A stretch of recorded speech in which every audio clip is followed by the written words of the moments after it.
Baiklah, teman-teman, kumpul semua, karena hari ini kita akan membahas salah satu bencana lingkungan dan keuangan paling parah dalam sejarah Indonesia, Proyek Ibu Kota Nusantara, atau IKN. Bayangkan sebuah visi kota hutan yang megah telah berubah menjadi mimpi buruk penggundulan hutan dan bencana.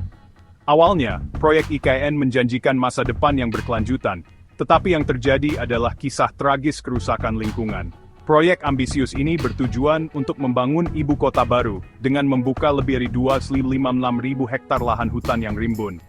Tapi, baru 10% berjalan, sekitar 20.000 hektar hutan sudah gundul. Kita sudah melepaskan 20 hingga 90 juta ton CO2 ke atmosfer. Sebagai perbandingan, itu mungkin 2 kali lipat emisi dari seluruh transportasi di Indonesia. Ya, betul sekali, 2 kali lipat, dan akibatnya tidak berhenti sampai di situ. Penggundulan hutan telah merusak ekosistem lokal, menyebabkan banjir yang semakin parah.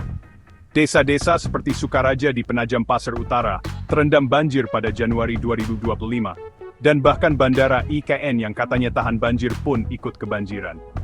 Sekarang, mari kita bicara soal uang. Proyek ini telah menghabiskan 76,5 triliun dari kas negara. Bayangkan jika jumlah ini digunakan untuk membiayai tunjangan kinerja dosen di seluruh Indonesia selama 10 tahun. Malangnya, uang ini malah seperempat dari target pemotongan anggaran Prabowo. Lalu siapa yang menderita? Masyarakat lokal menghadapi bencana alam dan kehilangan mata pencaharian. Negara kehilangan peluang pembangunan karena dana dialihkan dan lingkungan rusak.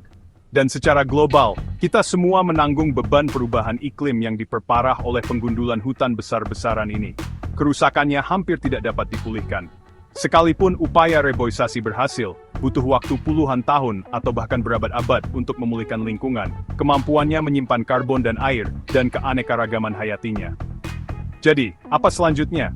Proyek ini hampir ditinggalkan karena kurangnya minat investor dan pemotongan anggaran. Apakah ini akhir dari IKN? Mungkin, tetapi dampaknya terhadap planet kita dan ekonomi kita akan terasa selama beberapa generasi. Mari kita bertindak.